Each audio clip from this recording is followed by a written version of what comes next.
You've conquered your wash day and now it's time to style. But the products you use and the way that you style your hair is the difference between having your hair last for one day or for 1 week. Hey curl friends, it's Amina here, your curly hair specialist, here to empower and equip you on your curly hair journey. To the salon! So when you go about styling your curls, there are many different ways that will get you a good result. So the first one I'm going to show you is shingling. The shingling method is when you use a brush and whatever product of your choice, and brushing the product into your hair will give you the most defined curl for your curls. So you could do this method on your whole head, or you can do it in certain sections where you feel like you're going to need a tighter curl if you have a very big difference or gap with the looseness of your curls. It will give you also maximum definition with very minimal frizz, so long as you are fully saturated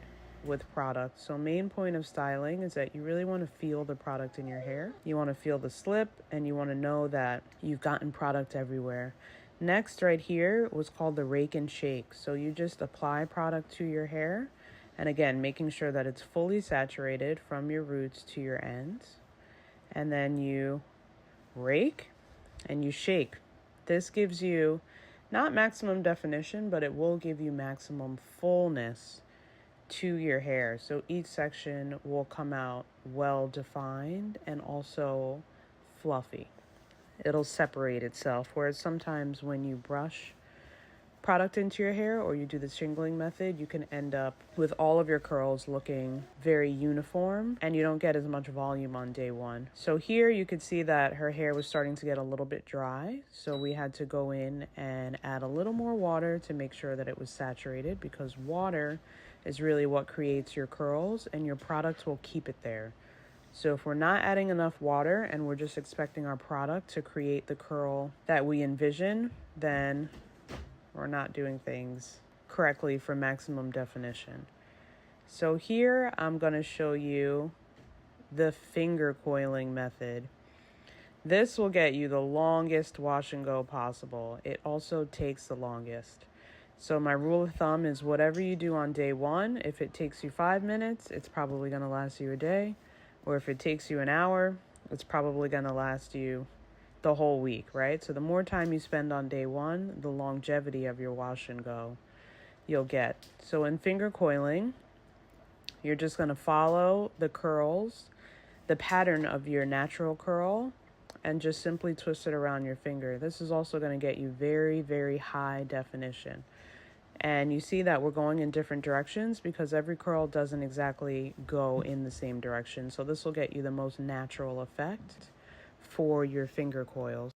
This also takes the longest to style your curls in this method, but with this method and gel, especially for her hair type, it will easily get her through the week. And also in the crown of your head, which most people complain at the crown of their head is the most coarse, the most dense, the most hard to deal with. This will be a good method to tackle the crown and get high definition in those curls. So if you don't have to use one method on your entire head.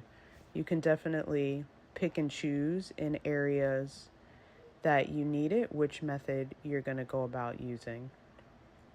So my guest here has high porosity, normal density, and normal texture. So because she has high porosity, she likes to have a very, very solid, firm hold with her curls. So we're just going to go ahead and rake. I'm using a gel as well so that she has maximum definition and the longevity of her wash and go. And on the sides here, we're just using, again, the rake and shake method. But you see how much we're doing to make sure that that product is really saturated into the section before we move on to the next section. And you can see even with high porosity hair that on the top her hair is starting to dry, because again, not all sections of your hair are going to be the same porosity either. So here we add a little bit more water so that we're able to have that product fully saturate into her curls. And if you don't have a convenient sink and, a hose for water, as I do in the salon, you can easily, for high porosity hair, go ahead and use a spray bottle out of the shower and create the same effect. I always encourage my clients to have a mirror inside of their shower and, if possible, a detachable shower head, so that if you do have issues with porosity and really feeling like your hair gets wet, you can go ahead and take that shower head down and do your hair in the shower, where you're going to get maximum water and you're not going to need to use a spray bottle and the extra workout. Now we're just going through the rest of the hair doing the raking method. So we're just raking product into the hair until we feel as if it is saturated. Once I get to the temples, I tend to have that hair go all back so that it could find its natural part. So if you feel as if when you're styling your hair that you don't get enough volume on top, following the head straight back and just allowing your hair to fall as it naturally would will give you a lot more height on top of your head, rather than going section by section according to your part.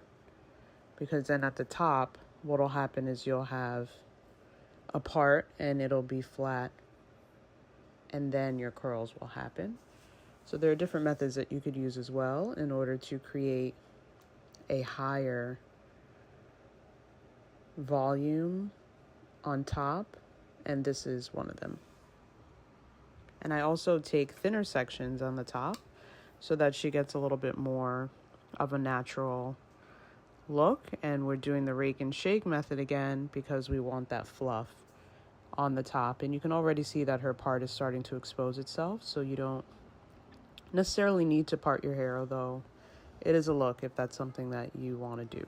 And lastly, we are checking our work, because if I end up drying her hair and there's frizz or there's parts of it that are not well defined, it's much harder to fix afterwards than it is now. So if you look in the mirror and you're not seeing what you want to see at the end of applying product to your hair, then go ahead and add water to it, add more product if you need, and fix it before you start the drying process.